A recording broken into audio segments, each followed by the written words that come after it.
ఏమిటి రాజా, అప్పుడే నీ ఇమాజినేషన్ లో ప్రీతితో డ్యూట్ పడేస్తున్నావు ఏమిటి? మనం ఇలా మాట్లాడుతూ కూర్చుంటే ఎముడొస్తాడు, త్వరగా. జై బజరంగ బలి.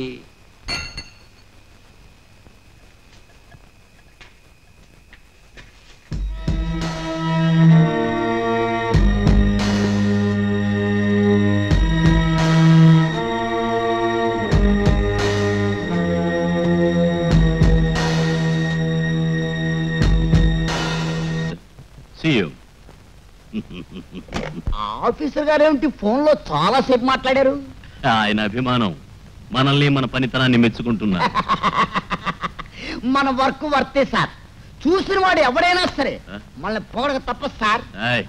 అదే మిమ్మల్ని సార్ ఇలా అంటున్నాను మరోలా అనుకోవద్దు సార్. మీ దెబ్బ పులి దెబ్బ సార్. వాసన చూస్తే అంతు చూస్తారు సార్. మీరిక్కడ ఉన్నంత కాలం ఒక్క ఖైదీ కూడా పారిపోవాలనుకోరు సార్. ఒకవేళ పారిపోవాలనుకున్నా పారిపోలేడు సార్.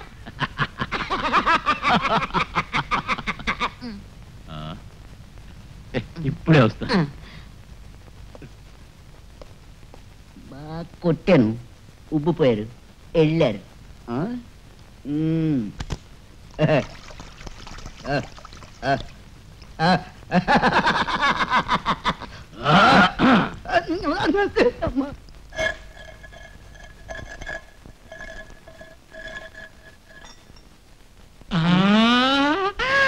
గురు, తొందరగా బయటకు వచ్చేయండి. ఎవరితో బాత్రూమ్ లో తేలావు, బెడ్రూమ్ లో తేలుంటే ఇంకా బాగుండేది. ఎంతక్క ఏసీలనే కనబడేది. అవును మన బుచ్చబ్బాయ్ అప్పుడే లిమిట్ సిటీ వచ్చావు అనమాట. తెలుసు, మా రూమ్ లో చూసి ఉంటావు నువ్వు. అరే ఆవిడేమిటి, మన ఆవిడ గారు కూడా వచ్చారు. బహుశా తరువుకుంటారు, వచ్చి ఉంటారు. ఇది సిటీ కాదు, నా ఆఫీస్. ఆఫీస్ అనుకుంటే ఎందుకు వస్తాయి sir? Good morning sir. Good morning sir. మేము మీ దగ్గర అగ్గి పెట్టి అడుగుదాం అనుకుని ఇదే దగ్గర జారనుకొని బ్రహ్మ కూడా వచ్చాను సార్. అంతే. అవును సార్, పీడీ కావాల్సి వచ్చి ఇలా వచ్చాను సార్. వెదవాడి వచ్చింది కోటిగడే సార్. ఓటే కోటి వెదవ చెట్ట ఏడాలి వీడును. మోటికి ఒకడు ఉంటాడు ఇలాంటి కోతి వెదవా వెదవా వెదవని. వెదవని. మీకు కావాల్సిన అగ్గి పెట్టే బీడి అంతే కదా, నేను ఇప్పిస్తాను సార్. ఆ 2 వాళ్ళకి ఇచ్చేయండి, వెళ్ళిపోతాం. మీకు బుద్ధుందా? ఎంత అవసరం ఉంటే మాత్రం దొంగలా దొడిదాను వస్తాను సార్.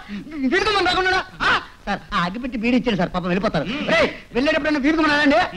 ఇలాగే వెళ్తాం. మాకు తెలిసిన దారి, మా దారి, మా సొంత దారి, మీ చదువుకున్నది మనది. అవును. Good night sir.